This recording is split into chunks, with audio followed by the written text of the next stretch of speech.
Om Swastiastu. Perkenalkan, nama saya Ninyoman Aryani. Hari ini kita berada di area lingkungan SMK Negeri 1 Sukesade, di mana saya di sini berdiri sebagai guru kuliner di SMK Negeri 1 Sukesade. Untuk kali ini kita akan membahas tentang pembelajaran produk KIK dan kue Indonesia, di mana adalah bagian dari mata pelajaran pengolahan makanan dan minuman pada konsentrasi keahlian kuliner.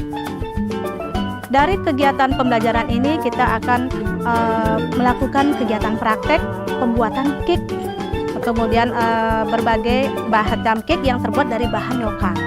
Nah, adapun tujuan pembelajaran kali ini yaitu yang pertama, siswa diharapkan mampu untuk membuat perencanaan praktek. Dari merencanakan jenis apa KIK yang akan dibuat, kemudian menggunakan bahan dan alat yang seperti apa.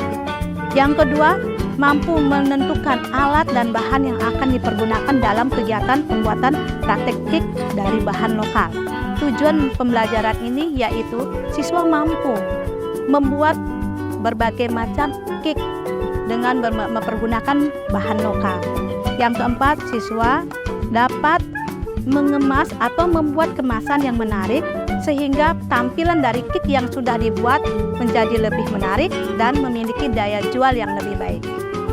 Nah, untuk itu mari kita melihat video tutorial dalam pembuatan KIK yang dilakukan oleh kakak-kakak kelas kalian, sehingga kalian bisa lebih jelas bagaimana langkah-langkah dalam pembuatan KIK tersebut. Mari kita lihat dan simak baik-baik. Terima kasih. Halo semuanya, perkenalkan nama saya Ardian dan rekan saya Sidrige. Pada kesempatan kali ini saya akan membuat sifon cassava cake.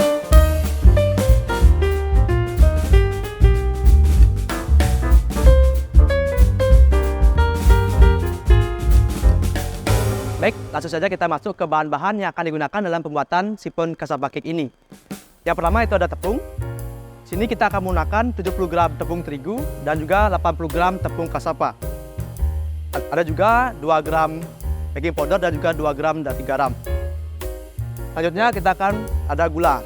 Yang mana pada pembuatan sifon cassava cake ini akan menggunakan 2 adonan. Yang pertama ada adonan putih telur dan adonan kuning telur. Untuk adonan yang pertama, kita akan menggunakan gula sebanyak 95 gram. Dan untuk adonan yang kedua, kita akan menggunakan gula sebanyak 100 gram. Selanjutnya ada telur. Pada pembuatan sifon cassava cake, kita akan menggunakan 7 butir kuning telur dan 6 butir putih telur. Yang selanjutnya ada santan dengan jumlah 75 ml. Nah, pada pembuatan cassava cake ini, kita tidak akan menggunakan margarin, melainkan kita akan menggunakan minyak. Nah, minyak yang digunakan ini sebanyak 83 ml. Selanjutnya ada cream of tartar, yang mana krim ini akan berfungsi untuk membuat adonan putih telur itu lebih kaku. Nah, itu saja bahan-bahan yang digunakan dalam pembuatan sifon cassava cake ini. Baik, yang selanjutnya kita akan bahas alat yang akan digunakan. Yang pertama itu ada oven, lalu yang kedua ada mixer yang digunakan sebagai alat pengaduk, lalu ada bowl yang digunakan sebagai alat dari adonan, lalu ada juga loyang dari sifon cake. Selanjutnya ada spatula dan juga sendok. Nah, sekarang kita akan masuk ke proses pembuatan dari sifon cassava cake ini. Yang pertama, kita siapkan dulu bowlnya. Nah, selanjutnya kita akan memisahkan putih dan kuning telur ini.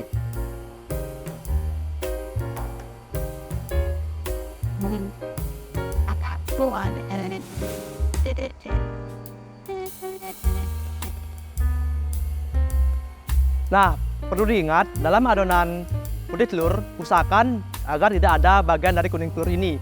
Karena jika terdapat bagian dari kuning telur, maka adonan putih telur ini tidak akan menjadi kaku. Jadi usahakan kalian dalam memisahkan kuning dan putih telurnya itu harus bagus ya. Nah, sebelum kita lanjut, pada baiknya kalian mencuci tangan kalian terlebih dahulu agar bersih dan steril. Nah, setelah kalian memisahkan telur, kita akan membuat adonan yang pertama, yaitu adonan kuning telur.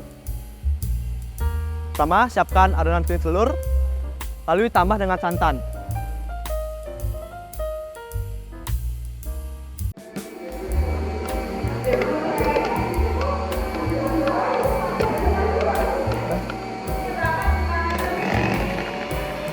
Selanjutnya kita akan menambahkan gula 1 seberat 95 gram.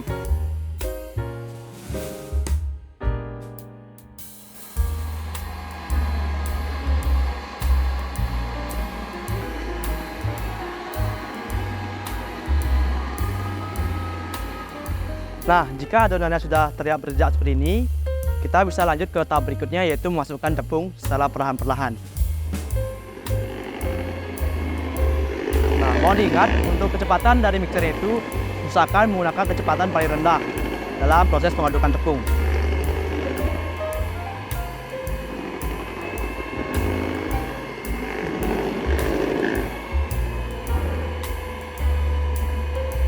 Nah, untuk proses pengadukannya, kurang lebih sampai adonan dan tepung itu tercampur dengan rata.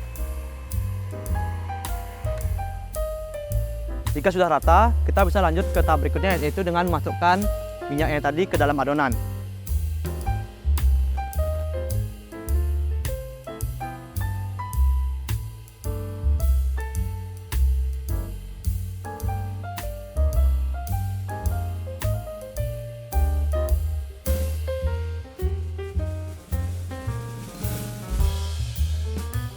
Jika adonan sudah terlihat seperti ini, maka adonan 1 sudah siap digunakan. Nah, sekarang kita akan membuat adonan yang kedua, yang mana adonan ini akan menggunakan putih telur. Namun sebelum kita lanjut, mixer yang tadi kalian gunakan itu harus dalam keadaan yang bersih. Jika mixer kalian masih ada sisa-sisa dari adonan yang sebelumnya, ini akan mempengaruhi dari hasil dari adonan putih telur ini, karena ini bisa menyebabkan adonan dari putih telur itu tidak menjadi kaku. Maka harus diingat bahwa peralatan itu harus bersih dan steril. Nah, sekarang kita akan masukkan gula pasir yang kedua dengan berat 100 gram.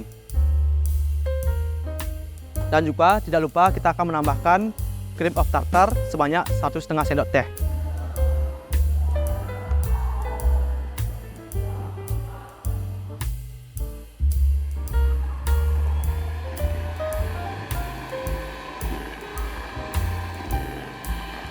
Selagi kalian menunggu adonan putih telur menjadi kaku, jika kalian menggunakan oven listrik, sebaiknya kalian memanaskan oven listrik kalian tersebut terlebih dahulu dengan suhu 175 derajat Celcius. Nah, jika adonan putih telur sudah kaku seperti ini, maka adonan ini siap digunakan. Sekarang kita akan lanjut ke proses selanjutnya, yaitu kita akan mencampurkan kedua adonan ini. Namun, perlu diingat dalam proses pencampuran, kalian harus mencampurkan dari yang ringan dimasukkan yang ke berat, karena agar adonan ini tidak turun.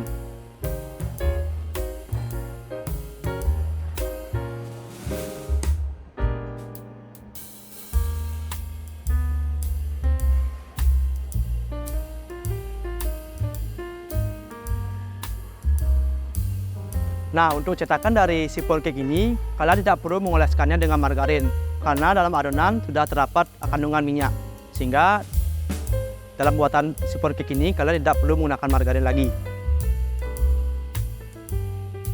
Jadi, untuk menghilangkan udara pada adonan, kalian bisa menggunakan lidi untuk meratakannya. Jika oven sudah dipanaskan, untuk adonan kita bisa masukkan ke dalam oven.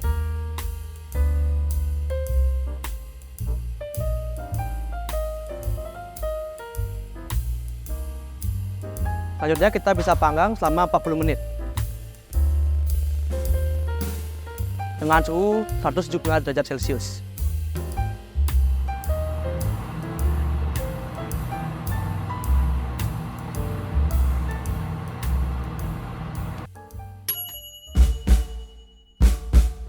Nah, setelah dipanggang kurang lebih selama 40 menit, saatnya kita akan mendinginkan sipon cake ini. Dalam proses pendinginan, kita akan menggunakan botol dan didinginkan secara terbalik.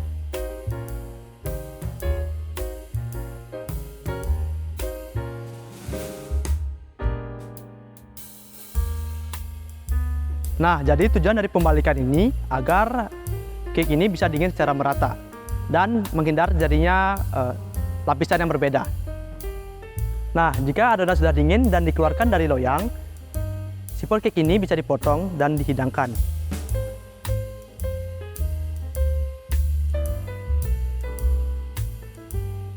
Baik, bisa kalian lihat hasil dari sipon cake cassava ini. Terlihat bahwa hasilnya halus dan tidak ada lapisan yang mengendap di bawahnya. Hal ini disebabkan karena kita sudah melakukan pendinginan secara terbalik menggunakan botol. Baik, sekian video tutorial pembuatan sipon kasabakik dari saya. Selamat mencoba!